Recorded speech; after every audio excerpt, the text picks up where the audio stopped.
ಆತ್ಮೀಯ ವಿದ್ಯಾರ್ಥಿಗಳೇ, ನಿಮಗೆಲ್ಲ ಗಮ್ಯ ಕನ್ನಡ ಪ್ರಪಂಚ ಯೂಟ್ಯೂಬ್ ಚಾನಲ್ಗೆ ಸ್ವಾಗತ. ಈ ದಿನ ನಾವು ICSE ಬೋರ್ಡ್ನ 10ನೇ ತರಗತಿಯ ನಾಟಕವಾದಂತಹ ಹೂವಿ ನಾಟಕದ ದೃಶ್ಯ 14ರ ವಿವರಣೆಯನ್ನು ಕೇಳೋಣ. ಹೂವಿ ನಾಟಕದ ಅಂತಿಮ ದೃಶ್ಯ ಈ 14 ಆಗಿದೆ. ಕೊನೆಯ ದೃಶ್ಯ 14ರ ಆರಂಭದಲ್ಲಿ ಹೊನ್ನ ಕುದುರೆಯನ್ನು ಏರಿಕೊಂಡು ಹೂವಿಯನ್ನು ಹುಡುಕಿಕೊಂಡು ಬರ್ತಾ ಇದ್ದಾನೆ.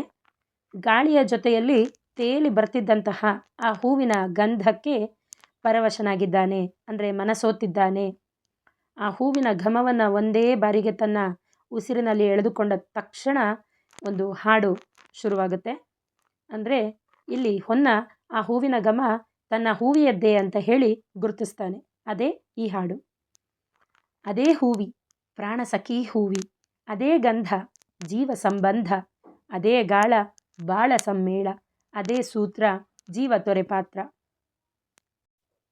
ಗಾಳಿಯಲ್ಲಿ ತೇಲಿ ಬಂದಂತಹ ವಾಸನೆಯನ್ನು ಹಿಡಿದು ಹೊನ್ನ ರೈತ ಮುದುಕ ಮರವನ್ನು ಆರೈಕೆ ಮಾಡಿದಂತಹ ಜಾಗಕ್ಕೆ ಬರ್ತಾನೆ.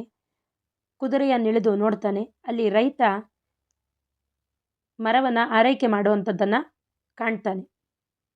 ತಕ್ಷಣ ಅಲ್ಲಿಗೆ ಇಳಿದು ಓಡ್ತಾನೆ. ಹೇಳ್ತಾನೆ, ಆಹಾ, ಇದೇ ಹೂವಿ, ಈ ಹೂವಿನೇ ನಾನು ಹುಡುಕ್ತಾ ಇದ್ದಿದ್ದು, ಇವಳೇ ಹೂವಿ, ಇವಳು ನನ್ನ ಪ್ರಾಣ ಸಖಿ ಹೂವಿ, ಇದೇ ಗಂಧ, ಈ ಹೂವಿನ ಕಂಪೆನೇ ನನಗೆ ನನ್ನ ಜೀವನದ ಜೊತೆಗೆ ಸಂಬಂಧವನ್ನು ಬೆಳೆಸಿದ್ದು ಅಂತ ಹೇಳಿ ಓಡಿ ಬಂದು ಹೂವಿನ ಮರವನ್ನು ತಬ್ಬಿ ಹಿಡಿತಾನೆ. ಹೂವಿ ಕಣ್ಣು ಮುಚ್ಚಿಕೊಂಡು ನಿಂತಿದ್ದಾಳೆ. ಹೀಗೆ ಮರವನ್ನು ತಬ್ಬಿ ಹಿಡಿದ ಹೊನ್ನನನ್ನು ಕಂಡು ರೈತ ಮುದುಕ ಹೇಳ್ತಾನೆ, ಈ ಗಿಡಕ್ಕೆ ಎಷ್ಟೆಲ್ಲ ಆರೈಕೆ ಮಾಡಿದೆ, ಎಷ್ಟು ಆರೈಕೆ ಮಾಡಿದ್ರೂ ಮೊದಲಿಗೆ ಒಂದೆಲೆ ಬಂತು, ಎರಡೆಲೆ ಬಂತು, ಆ ಥರ ಎಲೆಗಳು ಬಂತು, ನಂತರ ಮೊಗ್ಗುಗಳು ಬಂತು, ನಂತರ ಹೂವನ್ನು ಕೂಡ ಬಿಡ್ತು. ಆದರೆ ಈ ಅರೆಮುಚ್ಚಿದ ಕಣ್ಣನ್ನು ಮಾತ್ರ ಇನ್ನೂ ಪೂರ್ತಿಯಾಗಿ ತೆಗಿತಾನೇ ಇಲ್ಲ. ಏನು ಮಾಡೋದು ಅಂತ ಗೊತ್ತಾಗ್ತಾನೆ ಇಲ್ವಲ್ಲ ಅಂತ ಹೇಳಿ ರೈತ ಹೇಳ್ತಾನೆ.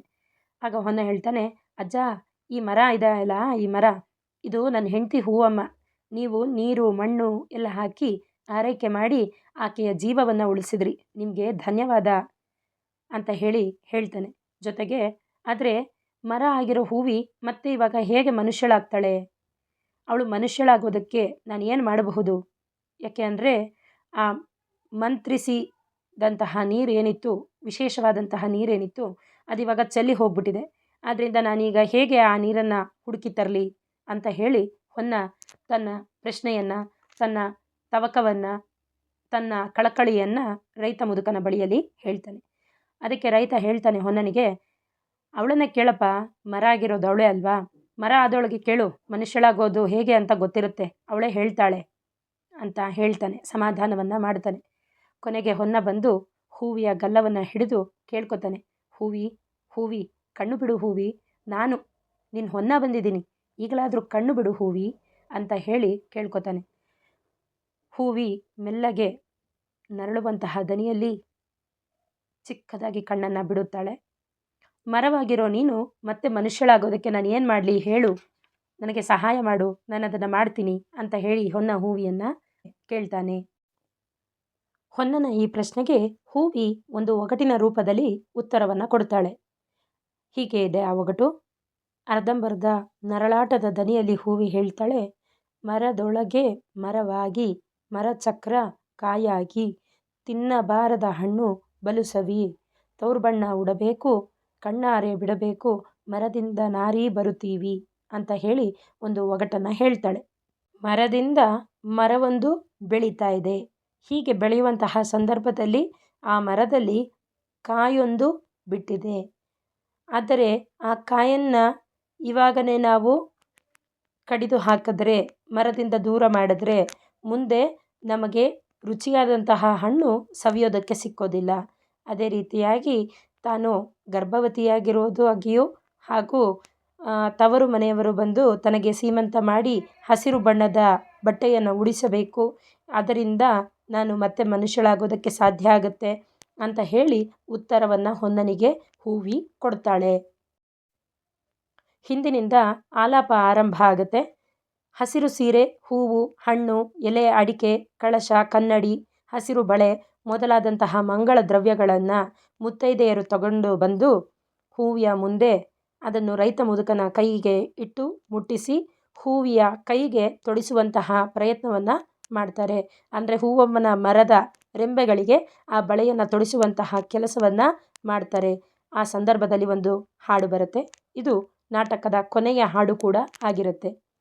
ಹೂವೀ ಹೂವಮ್ಮ ಬನದಮ್ಮನ ಕಂದ, ನಿನ್ನ ಸೀಮಂತಕ್ಕೆ ಹೊನ್ನಯ್ಯ ಬಂದ, ಹಸಿರ ಚಪ್ಪರದೊಳಗೆ ಪತಿರಾಯನಿಂದ, ಹೂವೀ ಹೂವಮ್ಮ ಕಣ್ತೆರೆಯೇ ಕಂದ, ಹೂವೀ ಹೂವಮ್ಮ ಕಣ್ತೆರೆಯೇ ಕಂದ. ಅರಿಸಿನ ಎಣ್ಣೆ ಮಾಡಿ ಹಸಿರುಡುಗೆ ಉಡಿಸಿ, ಗಿಳಿ ಹಸಿರ ಬಳೆಯಿಟ್ಟು ಹಣೆ ತಿಲಕ ಬಿಡಿಸಿ, ಹಸೆಮಣೆಗೆ ಕರಿತಾರೆ ತಾಯೇರು ಒಲವಿಂದ, ಹೂವೀ ಹೂವಮ್ಮ ಕಣ್ತೆರೆಯೇ ಕಂದ, ಕಣ್ತೆರೆಯೇ ಕಂದ. ಉಡಿ ತುಂಬ ಮಡಿಲಕ್ಕಿ ಮನೆ ಮಗಳ ಹರಸಿ, ಹೂವಿನ ಕಣ್ಣ ಇಬ್ಬನಿಯನ್ನು ಒರೆಸಿ, ಹೂವೀಳ್ಯ ಕೊಡುತ್ತಾರೆ ತಾಯೇರು ಒಲವಿಂದ, ಹೂವೀ ಹೂವಮ್ಮ ಕಣ್ತೆರೆಯೇ ಕಂದ, ಹೂವೀ ಹೂವಮ್ಮ ಕಣ್ತೆರೆಯೇ ಕಂದ ಅಂತ ಹಾಡು ಬರುತ್ತೆ. ಅಂದರೆ ಇಲ್ಲಿ ಮುತ್ತೈದೆಯರು ಮಂಗಳ ದ್ರವ್ಯದೊಂದಿಗೆ ಬಂದು ಹೂವಿಯನ್ನು ಬನದಮ್ಮನ ಕಂದ ಅಂತ ಹೇಳಿ ಕರೀತಾರೆ. ಅಂದರೆ ಕಾಡಿನ ತಾಯಿ ಏನಿದ್ದಾಳೆ, ಆ ಕಾಡಿನ ತಾಯಿಯ ಕಂದ ಅಂತ ಹೇಳಿ ಕರೀತಾರೆ, ಆಯಿತಾ. ಹಾಗೆ ಕರೆದಂತಹ ನಂತರದಲ್ಲಿ ನಿನ್ನ ಸೀಮಂತಕ್ಕೋಸ್ಕರ ಹೊನ್ನಯ್ಯ ಬಂದಿದ್ದಾನೆ, ಹಸಿರು ಚಪ್ಪರದೊಳಗೆ ಕಾಯ್ತಾ ಇದ್ದಾನೆ, ಆದ್ದರಿಂದ ನೀನು ಕಣ್ಣನ್ನು ಬಿಟ್ಟರೆ ನಾವು ಮುಂದಿನ ಸೀಮಂತದ ಶಾಸ್ತ್ರವನ್ನು ಮಾಡ್ತೀವಿ ಅಂತ ಹೇಳಿ ಮುತ್ತೈದೆಯರು ಹೇಳ್ತಾರೆ. ಅರಿಸಿನದ ಎಣ್ಣೆ ತಂದಿದ್ದೀವಿ, ಹಸಿರು ಬಟ್ಟೆಯನ್ನು ಉಡಿಸೋದಕ್ಕೆ ತಯಾರಾಗಿದ್ದೀವಿ, ಜೊತೆಗೆ ಗಿಳಿ ಹಸಿರ ಬಳೆಯನ್ನು ನಿನ್ನ ಕೈಗೆ ತೊಡಿಸೋದಕ್ಕೆ ಸಿದ್ಧವಾಗಿದ್ದೀವಿ, ಹಣೆಗೆ ಸಿಂಧೂರವನ್ನು ಇಡೋದಕ್ಕೆ ಸಿದ್ಧವಾಗಿದ್ದೀವಿ, ಹಸೆಮಣೆಗೆ ಕರಿತಾ ಇದ್ದಾರೆ ತಾಯಿಯರು ಅಂದರೆ ಮುತ್ತೈದೆಯರು ಪ್ರೀತಿಯಿಂದ, ಅದಕ್ಕಾಗಿ ನೀನು ಕಣ್ತೆರೆಯಮ್ಮ ಕಂದ ಅಂತ ಹೇಳಿ ಹೂವಿಯನ್ನು ಕುರಿತು ಮುತ್ತೈದೆಯರು ಹಾಡ್ತಾರೆ. ಜೊತೆಗೆ ಮುಂದುವರಿತಾ ಹೇಳ್ತಾರೆ, ಉಡಿ ತುಂಬ ಮಡಿಲಕ್ಕಿ ಅಂದರೆ ನಿನ್ನ ಮಡಿಲನ್ನು ತುಂಬಿಸೋದಕ್ಕೆ ಅಕ್ಕಿ ಮತ್ತು ಕೊಬ್ಬರಿಯನ್ನು ತಂದಿದ್ದೀವಿ, ಮಡಿಲಕ್ಕಿಯನ್ನು ತಂದಿದ್ದೀವಿ, ಮನೆ ಮಗಳನ್ನು ಹರಸೋದಕ್ಕಾಗಿ ಬಂದಿದ್ದೀವಿ, ಇಷ್ಟು ದಿನ ನಿನ್ನ ಬಾಳಿನಲ್ಲಿ ನೀನು ಬಂದಂತಹ ಕಣ್ಣೀರನ್ನು ಒರೆಸೋದಕ್ಕಾಗಿ ಬಂದಿದ್ದೀವಿ, ಇನ್ನು ಮುಂದೆ ನಿನ್ನ ಬಾಳಿನಲ್ಲಿ ಸಂತೋಷ ತುಂಬಿರಲಿ ಅಂತ ಹರಸೋದಕ್ಕೆ ಬಂದಿದ್ದೀವಿ. ಆದ್ದರಿಂದ ಹೂವು ಮತ್ತು ವೀಳ್ಯವನ್ನು ಕೊಡ್ತಾ ಇದ್ದೀವಿ, ಶುಭದ ಸಂಕೇತವಾಗಿ ತಾಯಂದಿರು ಒಲವಿನಿಂದ ಕೊಡ್ತಿದ್ದಾರೆ, ನೀನು ಅದನ್ನು ತಗೊಳ್ಳೋದಕ್ಕಾಗಿ ನಿನ್ನ ಕಣ್ಣನ್ನು ತೆರೆಯಮ್ಮ ಕಂದ ಅಂತ ಹೇಳಿ ಮುತ್ತೈದೆಯರು ಹಾಡ್ತಾ ಇದ್ದಾರೆ. ಇಂತಹ ಒಂದು ದೃಶ್ಯ ನಡೆಯುವಂತಹ ಸಂದರ್ಭದಲ್ಲಿ ಎಲ್ಲರ ಹೃದಯವೂ ಕೂಡ ತುಂಬಿ ಬಂದಿರುತ್ತೆ, ಎಲ್ಲರ ಮನಸ್ಸಲ್ಲೂ ಕಣ್ಣಲ್ಲೂ ಆನಂದ ಬಾಷ್ಪ ಕಂಡುಬರುತ್ತೆ, ಕಣ್ಣೀರು ಕಂಡುಬರುತ್ತೆ, ಸಂತೋಷದ ಕಣ್ಣೀರು ಕಂಡುಬರುತ್ತೆ. ಅದನ್ನು ಹಾಡಿನ ಮುಂದುವರೆದ ಭಾಗದಲ್ಲಿ ಹೇಳ್ತಾರೆ. ಹೃದಯದ ಗಿಂಡೀಲಿ ಕಣ್ಣೀರ ಧಾರೆ, ಮಸ್ತಕದ ಮೇಲೆ ನೀರ ಎರಿತಾರೆ, ಆಪಾದ ಮಸ್ತಕ ತೋಯೆ ನೀರಿಂದ, ಹೂವಿ ಹೂವಮ್ಮ ಕಣ್ತೆರೆಯೇ ಕಂದ. ಎಲ್ಲರೂ ನಿನ್ನ ಮುಂದಿನ ಬಾಳು ಸಂತೋಷದಿಂದ ಕೂಡಿರಲಿ, ಶಾಂತಿ ನೆಮ್ಮದಿಗಳಿಂದ ಪರಿಸರದ ಜೊತೆಗೆ ಸುಂದರವಾಗಿರಲಿ ಅಂತ ಹರಸೋದಕ್ಕೆ ಬಂದಿದ್ದಾರೆ.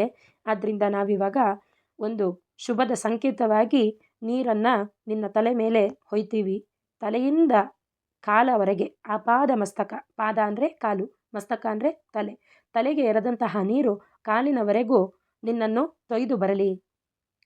ಅದಾಗ್ತಿದ್ದ ಹಾಗೆ ನೀನು ನಿನ್ನ ಕಣ್ಣನ್ನು ತೆರೆಯಮ್ಮ ಕಂದ ಅಂತ ಹೇಳಿ ಮುತ್ತೈದೆಯರು ಕೇಳ್ಕೊಳ್ತಾರೆ.